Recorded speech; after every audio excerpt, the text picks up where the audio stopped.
Hey guys, I sound like one of those, right? Hey guys, welcome back to my channel. No, but hey family, thanks for stopping by.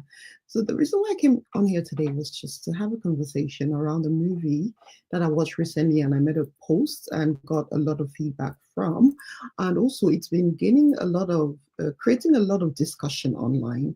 And to my surprise, so many people, especially within our community. And when I talk about our community, I'm always talking about the first generation African immigrant. So many people could relate to those stories. Now that was surprising to me because I I think I don't know if I've been living in a bubble, but I don't know if I realize how pervasive single motherhoodness is becoming in our communities. I actually had this conversation yesterday with a friend of mine, and he was giving me some statistics, but I've not had a chance to verify them. But then they were really shocking to me, and that prompted me to want to have this conversation because I watched this movie. It's Tyler Perry's latest movie, which is streaming on Netflix, called Straw. That movie, I don't even know why I watched it at the time that I did, because I watched it around like in the early hours of the morning, so like 1 o'clock. When if you know me, my story, I'm going through perimenopause, and so sometimes I suffer from what's it called?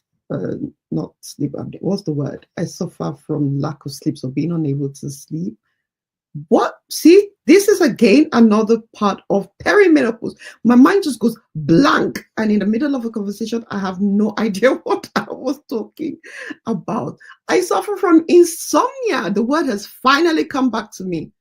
My sister's in perimenopause. You can understand what I'm going through. But anyway, that's an aside. So I suffer from insomnia and decided to watch this movie. And boy, oh boy, at the end of that movie, 3 a.m., thereabouts, I was in a pool of tears. I was sobbing. And that's another thing about perimenopause. It has made me very emotional. But anyway, again, I digress. Yeah, but I wanted us to talk about that. But the aspect of that I wanted us to talk about is these silent battles that a lot of us are going through, that are often overlooked in our communities. So, what is Straw about? I'm going to give a really brief synopsis without giving too much of it away. It's really about the story of a single mother, who is battling with so many stresses in one day. Like, it's just compounded. It's like she's facing eviction. She's struggling really hard in a very low end job to take care of a very sick child, daughter in this case, who who with no family support at all. So it's just her as a child, and then obviously she's facing the ridicule, and then the demands of her job. Is just way too many stresses. And what I got from that story is that it is showing a woman who is literally at the brink, and to show that the slightest thing could push you over. Like, you just never know when you're at the end of your tether, really. And this film ends up in a very tense, hostage situation. And at the end of it, the big reveal just broke my heart, and I couldn't help but mourn. The lead actress is Taraji P. Henson. Actually, she's the reason why I watched this movie, because I know that she just doesn't take any role. So when I saw her name in the movie, I was like, hey, I have to watch this. And it's a black film. I tend to watch all black movies on Netflix. That's just me. I'm rooting for everyone black, always.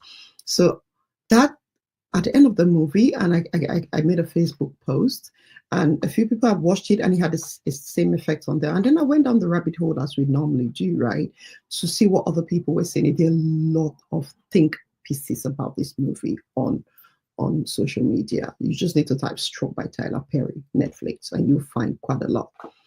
But for me, it caught me again, like I said in the beginning, thinking about my African sisters who are single mothers. I mean, as for those of us who are married, with raising families, we understand how challenging it can be sometimes. I mean, even with the other partner in your life, and both of you trying to figure this thing out in this Western world that we all live in now, it is so hard sometimes. And then imagine the single mother. So you're not just facing, the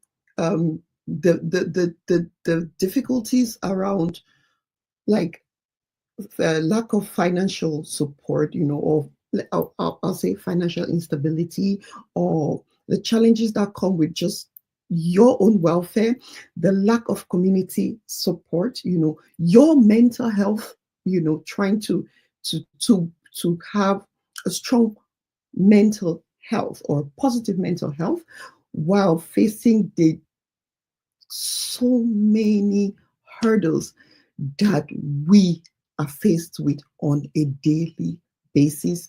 But then you're also a lot of the time, as a single mother, solely responsible for children. I can't, I couldn't imagine it. And kudos to all the single mothers who are going through this, because, oh my goodness, I think, like I said earlier, we tend to overlook a lot of these challenges in our communities, and I do understand why. Right, we are all very, very busy. Just really just trying to navigate through life. So with a single mother, she doesn't just have that. So she doesn't just have herself to look after. She has his children to look after. But a lot of the times when we come abroad, we leave people behind. So you're not just catering for your immediate family, but then you also have to look after your extended family or those that you left behind back home. I don't even know how you girls do it. I really don't, or you men do it. But, kudos to you. Okay. I just wanted to use this opportunity to say we really have to be like, we have to be each other's keeper. We have to be our sister's keeper. We have to be our brother's keeper, because so many of our sisters and brothers who are single parents are working every day, literally in Taraji P. Henson or Jania, I think the lady's name was Jania, in the movie Straw's shoes. I mean, their stories may not be alike, but there are definitely so many similarities, right? And they are one wrong remark, one rude word, one heartbreaking news away from just completely losing it. Completely losing it. I'm saying all of this to say what?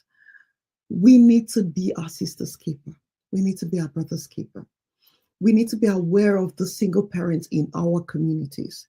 It's important. I would obviously always call on us. There's support. I know there's always support available, because there's structures in these parts of the world that are set up just to support you in that way. And so, but if you don't know where to start, and you are going through so much, and you can recognize even a little bit of yourself in that character, my sister, my brother, there is help. Okay, there is help. First of all, we need to speak to somebody. I always advocate for speaking out when you find yourself, no matter how shy you may be, no matter how bad it may be. I believe that a problem spoken is a problem half solved. But as a community, we need to learn to check on each other, especially these single parents in our communities. We need to learn to check on them. A simple, hey girl, how are you now? How family? Are you okay? How are the children? It goes a long way. Okay. It can open doors to the person, opening up to you, and really give room for very deep conversations. So please, we also need to encourage the women in our lives to share. Don't be afraid. I know there's Kongusa. I know that they will take your story left, right, and center, but please, it's for your own good. Don't be afraid to share your story. And for us as a community, we need to be able to create a safe space, because if somebody is going through a lot and afraid that if I bring my story into the community, it becomes Kongusa, they will not be willing to share. So we need to create safe spaces for each other to be able to vent, to be able to just pour it all out, the best way they know how. And if you're a single parent listening to this, there is available, mental health resources. There in this part of the world, there are, you can you inquire through maybe your churches, community leaders, friends, colleagues, hospital, GP. There's always, or wherever it's called doctors, there's always resources for mental health available. Mental Health Month has just gone past, which was May, but I know I'm talking about this in June. But it is so important that the story is so heartbreaking. And if you're a single parent, you're not alone. You are not alone. There's a community waiting out there to support you. There is. We cannot all be bad. There is a community that's out there that is willing to support you. Please, please, please, please, please, please reach out. Okay? Let's continue to be kind to each other. Let's not have that kind of heartbreaking, harrowing situation like what I saw in that movie. Let us be our sister's keeper. Let's be our brother's keeper. Pick up a phone call. And if you are in those shoes, please, help is available. Support is available. You are not alone. I just really wanted to share this because this movie, oh my gosh, I can't seem to shake it. I can't seem to shake it. And then I keep, like I said, went down that rabbit hole, and it's just too many people see themselves in that Taraji P. Henson character that just broke my heart. So if you've listened this far, thank you so much for listening. And my name is Goretti. I'll see you on the next the next conversation. All right. Thank you for watching and listening.